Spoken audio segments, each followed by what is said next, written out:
Okay, let me plug it in at the top, and then it shows the BM1370. That's the ASIC chip. But yeah, I actually like this screen a lot better than the Avalon Nano 3S screen. And if you're watching all the way to the end, we're gonna do a giveaway.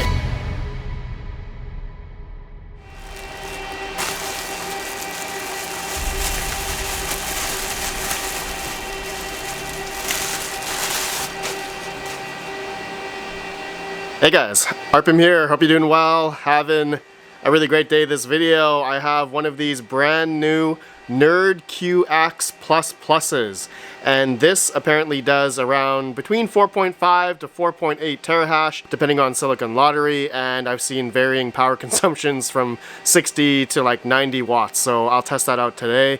But yeah, this is a pretty cool new looking, advertised as I guess solo Bitcoin miner, as we've seen a lot of these devices come out over the past couple years. As you all know, I have a lot of them running in the background here. But thank you to plebsource.com for sending this to me. I'm gonna review this for you guys, turn it on. I have never turned this thing on yet. I do have a power supply I bought off of Amazon. It is a 12 volt, 10 amp power supply with the 2.5 barrel plug, which is used to power right at the top of the NerdQAxe here. So I don't have a case for this. PlebSource sells it just as is with the power supply for I think about $600, though if you use code RPM you get 10% off, so I think it's about $540 around there. Now I have a little bit of reservation regarding the price on these things, but I see the value of this model here, so we'll talk about that as we go along. Okay, so first observation, this is a CPU heatsink, and actually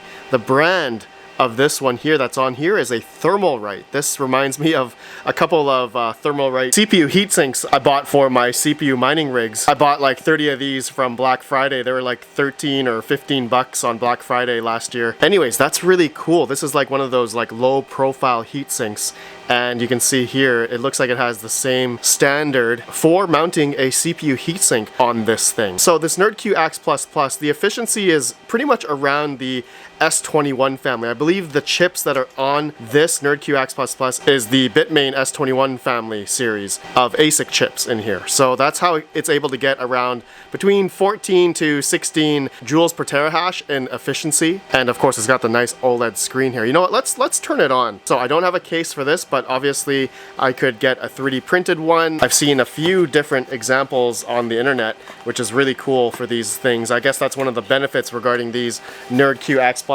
It's very modular in a way, actually come to think of it, yeah, you can actually take out this heatsink, and what if I could put like an AIO on here? Like a water cooler, because it essentially has the same mounting as a CPU, an Intel CPU, which I believe I saw on X, PlebSource is going to be coming out with a Hydro model. So that'll be actually really cool. I'm sure I'll have one of those on the channel real soon to test out. Anyways, I'm gonna stand it up like this for now. Okay, let's go ahead. Let's take out the power supply. So the power supply I was recommended by PlebSource was a 12 volt, 10 amp power supply, or 120 watt laptop power supply essentially. So let's plug it in, and yeah, here's the barrel plug that's gonna plug in onto the top of the NerdQAxe++. Okay, let me plug it in at the top. Now we'll plug the other end into my 120 watt meter, and I do have something else plugged in right now, which is my Gold Shell Byte. Looks like I'm gonna turn that off. Okay, I'm gonna plug this in, and here we go. So let's see this thing turn on in 3, 2, 1. Oh, yes, it turned on. There we go. Look at that, NerdQAxe at the top there. That's pretty cool. You know what, I'm gonna take this out. Okay, that's the screen protector. Okay, look at the screen, look at that. That's actually really nice, look at that. Okay, so now I gotta connect to the Wi-Fi of this device to set it up. Similar to, obviously, like the BitX Gamma. Everyone knows the BitX Gammas. These are actually very, very popular, very easy to set up. So yeah, I'm gonna assume it has the Axe OS, which is obviously open source. Again, another benefit to this product here. It's open source ability to the community compared to like other brands like the Lucky Miners. Everyone knows the Lucky Miner has the closed source software. A lot of people don't like that. Canon Avalon Nano 3S, which their software is actually open source, which I believe Brains has worked with Canon for their OS. Anyways, let me get my phone and let me connect to it, and let me just see if I can quickly set it up for you guys here. Okay, alright, I am connected to it by Wi-Fi, and it was showing the NerdQAxe as the Wi-Fi SSID, so I just directly connected to it. So it looks like now I can put in my own settings. I can put in the miner setting and my SSID and all that kind of stuff, so I'll need to do that. And of course the mining pool of my choice. So let me put all that in, and we'll see how much power this thing takes. Okay, I got it mining and it's going pretty good. It actually shows a lot of great info on this little screen here. So I noticed that the hash rate of this thing was climbing, and it probably took about 10 minutes for it to actually go up, I guess, past for me like 4.6. I did see it go up to 4.8 terahash or 4800 gigahash. And yeah, it looks really cool. Man, I love this screen actually. A lot of numbers here. So we got the IP address, which is great, good to know. And then it shows the BM1370, that's the ASIC chip, okay? Notably, I guess, from the S21 series, like S21 Pros, S21 XPs from Bitmain. And then we have the RPM fan, okay, that's for the thermal right fan there, RPM, that's pretty cool.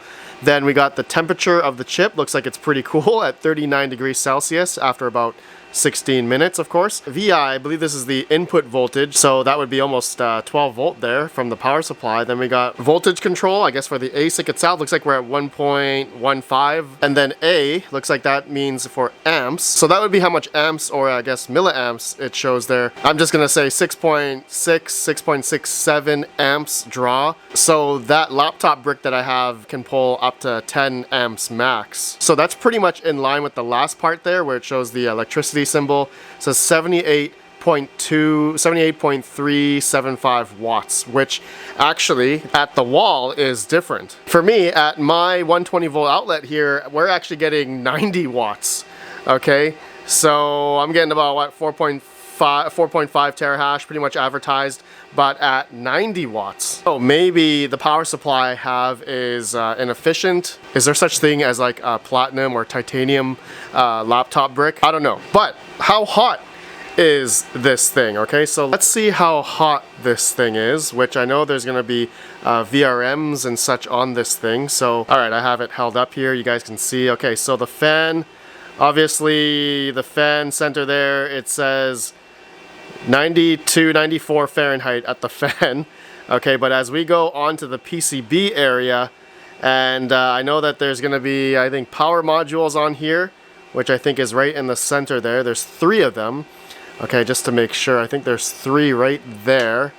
All right, and then there might be a power regulator right there, I believe. So looking at that part, looks like that regulator, I believe it is, could be 138 Fahrenheit. Then I think the power modules or VRM there, it says 125, 130 Fahrenheit. Not too bad. It's honestly fine. Now looking on the back of this thing, let's see here.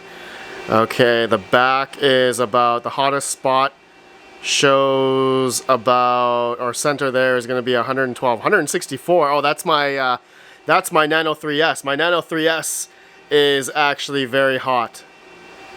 171 Fahrenheit. Holy crap. Anyways, the BM1370 chip looks like we are at 165 Fahrenheit on the back of it. All right, so yeah, not too bad. Not too bad. It's honestly fine, but I'm sure until I put a case on this of some sort, it might get pretty hot. But that's the beauty of this NerdQAxe, is that the modular ability to even change the heatsink and put any case that you want. I'm sure there's fan mods you can put on this thing, and I think I've seen people put heat sinks on these to make it even cooler, which I actually have some. I did that to my Avalon Nano 3s. I put the heat sinks on a lot of the caps and the power modules to keep it cool. Granted, it dropped like a couple degrees, but hey, it helped. So similar idea, we can put like little heat sinks on there, I'm sure. Maybe I'll do another video on that. Let me know if you guys want to see that. But okay, to finalize this video, just to give my thoughts, okay, I really like this. I really like the presentation of this miner. It looks really nice. I really love the screen. This really goes well as like a desk piece. You know, you can just have one of these things sitting at your computer, only takes between, you know, 75 to 90 watts, okay, so pretty low power. I know that this thing can be overclocked as well, so that's another positive thing regarding this in the Axe OS or NerdQAxe software. So that's a plus. I like that we could, you know, mod this thing, change the heatsink and etc. But now the price, okay, this is $600, or if you use code RPM, it's $540. But the price of this thing, okay, let's just compare like other products out there. We have the Avalon Nano 3S, a really popular solo miner, which does 6 terahash at about 140 watts. So this thing is a little bit less efficient than the NerdQAxe, okay? The NerdQAxe has the Bitmain S21 chip, and then the Avalons are like, you know, between 19 and 20 joules per terahash versus the, you know, the NerdQAxe, which is, I believe, between 14 to 16 joules per terahash, depending on Silicon Lottery, of course. But the Avalon Nano 3S, you really can't like overclock it. I didn't see any function in the web GUI of the Nano 3S, but it is about $300 for that model. So you're getting 6 terahash, 140 watts versus, you know, 4.5 terahash at like 90 watts. Granted, this is overclockable, so maybe you can get more efficiency. I'll do another video overclocking this if anyone's interested. But yeah, I actually like this screen a lot better than the Avalon Nano 3S screen. This one has more information on here and it just looks cool. Okay, my friends, that's it. That's all I wanted to do in this video regarding this new NerdQAxe++. Thank you to plebsource.com for shipping this to me to review for you guys. This is pretty nice, man. It's pretty nice. I hope to get more of these, and of course we'll do a giveaway on one of these things once I get a few more in. And if you're watching all the way to the end, we're gonna do a giveaway of a BitAxe Gamma. Okay, so get your comments in, your guys' thoughts of the NerdQAxe++. Let me know down below and I will choose the winner after 24 hours for a BitAxe Gamma from plebsource.com. Okay, so go check them out, guys, if you're interested. Links down below. Use code RPM if you're interested in buying one of these. All right, I'll see you all in the next video. Have a good one. Peace out. Peace out. Yeah, I love the screen. Really cool. Totally forgot to mention it shows the best difficulty or best share.